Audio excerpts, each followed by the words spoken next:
શહેરના કાનપુરા વિસ્તારમાં હાલ જનજીવન અસ્તવ્યસ્ત બન્યું છે। મુખ્ય ગેટથી જનક હોસ્પિટલ સુધીનો માર્ગ જે ક્યારેક અવરજવર માટે મોકળો હતો તે આજે ગેરકાયદેસર હાટ બજારના કારણે રસ્તો ઓછો અને ટ્રાફિકનો અડ્ડો વધુ લાગે છે। સ્થાનિક રહીશોની ધીરજ ખૂટી છે અને હવે આ મામલે છેક કલેક્ટર અને એસપી કચેરી સુધી પહોંચ્યો છે। વ્યારા શહેરના કાનપુરા વિસ્તારમાં ગેરકાયદેસર હાટ બજારથી જનજીવન અસ્તવ્યસ્ત, રહીશોની કલેક્ટર એસપીને લેખિત ફરિયાદ।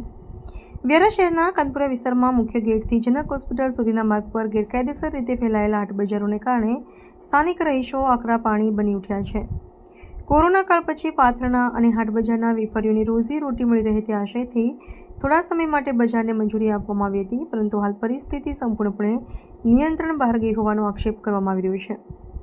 સ્થાનિક રહીશોના જણાવ્યા મુજબ શરૂઆતમાં સ્થાનિક આદિવાસી વેપારીઓ માટે મંજૂરી આપવામાં આવી હતી, પરંતુ હવે સુરત, બારડોલી સહિત અન્ય વિસ્તારોમાંથી આવેલા બહારગામના વેપારીઓએ આખો મુખ્ય રસ્તો કબજે કરી લીધો છે, જેના કારણે દિવસભર ભારે ટ્રાફિક જામ સમસ્યા સર્જાય છે।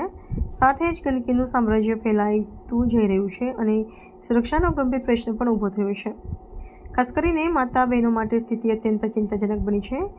ઘર હોવા છતાં બહાર નીકળવામાં અશાંતિ અને અસુરક્ષા અનુભવાતી હોવાનું રહીશો જણાવે છે। રસ્તા પર ભીડ, વાહન વ્યવહારનું અસ્તવ્યસ્ત પ્રવાહ અને અસુચિત પરિસ્થિતિના કારણે સામાન્ય જનજીવન પર ગંભીર અસર પડી છે। આ સમગ્ર મામલે કાનપુરા વિસ્તારના રહીશોએ તાપી જિલ્લાના કલેક્ટર તેમજ જિલ્લા પોલીસ વડા એસપીને લેખિત ફરિયાદ કરી તાત્કાલિક નિરાકરણ લાવવાની માંગ સાથે આવેદનપત્ર આપ્યું છે। રહીશોએ ચેતવણી આપી છે કે જો આ સમસ્યાનો વહેલી તકે ઉકેલ નહીં આવે તો તેઓ આગામી ચૂંટણીનો બહિષ્કાર કરવાની કડક કાર્યવાહી કરવા મજબૂર થશે।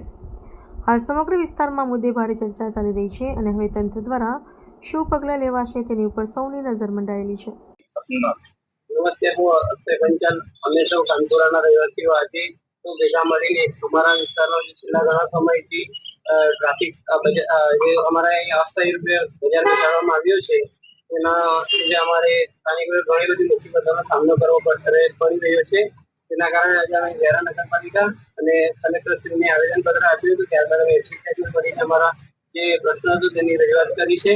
આ પ્રશ્નનું કાયમી ધોરણે નિકાલ આવે તેની અમે માંગણી કરી છે અને જે અસ્થાયી રૂપે બજાર બેસાડવામાં આવી રહ્યો છે તેના કારણે અમારે સ્થાનિકોએ ટ્રાફિકની સમસ્યાથી લઈને અનેક સમસ્યાનો પ્રશ્ન છે જે અમે આવેદનપત્ર આપી રજૂઆત કરી છે।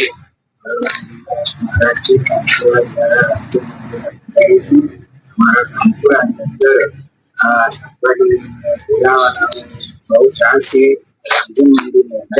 દર્શનાર્થી ભાઈઓને પણ આવવા માટે અગવડ પડે છે, તો એ શાકભાજી વાળા ઠેલાવાળાઓને બીજી કોઈ જગ્યા આપી અને સ્થળાંતર કરી એની ભારત માતાથી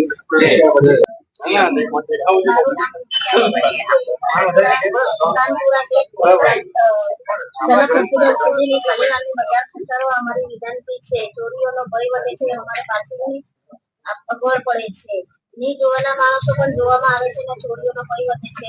ઘરના આંગણે કોઈ પ્રસંગ કરવો હોય તે પ્રસંગ પણ અમારાથી થતો નથી ને બહાર નીકળવું હોય તો પણ અમારે આપદા પડે છે। ઓટલા પર બધા બેસી જાય છે। આગામી દિવસોમાં આ શનિવારની બજાર ખસવી જોઈએ। જો કદાચ ન ખસે તો એના માટે શું કરશો આપ?